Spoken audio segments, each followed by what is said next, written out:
When people tell me they're thinking about moving to Tucson, one of the first things I usually hear is we heard it's a lot cheaper. And sometimes that's true. But in my experience, this is also one of the places where people can get surprised later. Not because anyone misled them, but because the math they used to make the decision wasn't the full picture. Tucson can absolutely cost less. It can also quietly cost more than you expect.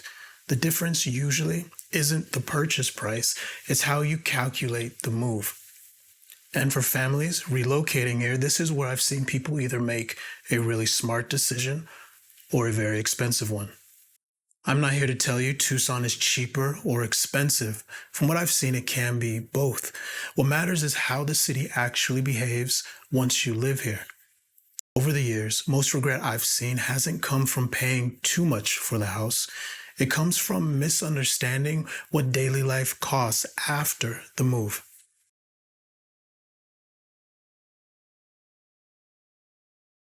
I notice a lot with relocating families the reaction to home prices here.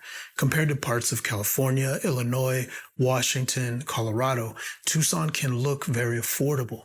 You might sell a home for $900,000 and buy something here for $550. On paper, that feels like a big win, and sometimes it is.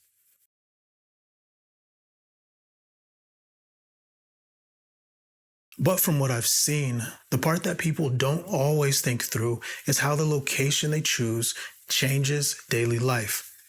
For example, a family might move to Vail because the homes are newer, the lots are bigger, and the price per square foot looks great. But now the commute is longer. School drop-offs take more time, trips into town take more planning. You go out less often than you expected. Cheaper house, more friction in the routine. Another example I see pretty often is homes in central Tucson. They can look like a great value, but many were built in the 60s or 70s, and they have flat roofs, older windows, older plumbing, electrical panels that might need updating. This is nothing unusual for Tucson, but if you didn't plan for it, the savings on a purchase can turn into maintenance later. And then there's HOA variation. In places like Oro Valley or some master plan communities in Marana, HOA fees can range from very reasonable to several $100s a month, depending on the amenities.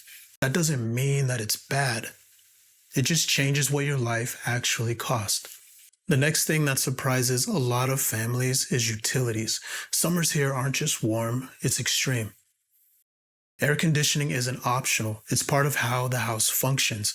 In a newer home with good insulation and good orientation, your electric bill might stay pretty manageable. In an older home with west-facing exposure or original windows, you can see much higher seasonal cost. Again, nothing unexpected for people who live here. But for someone relocating, it can feel like the city got more expensive overnight. In my experience, this is one of the most common places where expectations and reality don't line up. Another thing I see people miss sometimes is how taxes and insurance work after you buy. If you're coming from out of state, you might look at the current property taxes on a listing and assume that's what you'll pay. But once the home sells, the value gets reassessed, so the number you see online isn't always the number you end up with. Insurance can also vary depending on where you buy. Homes in the foothills areas may carry higher premiums because of fire risk zones. Newer homes can be different from older homes. None of this means Tucson is expensive. It just means the real cost of living here isn't always obvious at first glance. Over the years, I've seen the same situation play out more than once. A family sells in a higher cost state.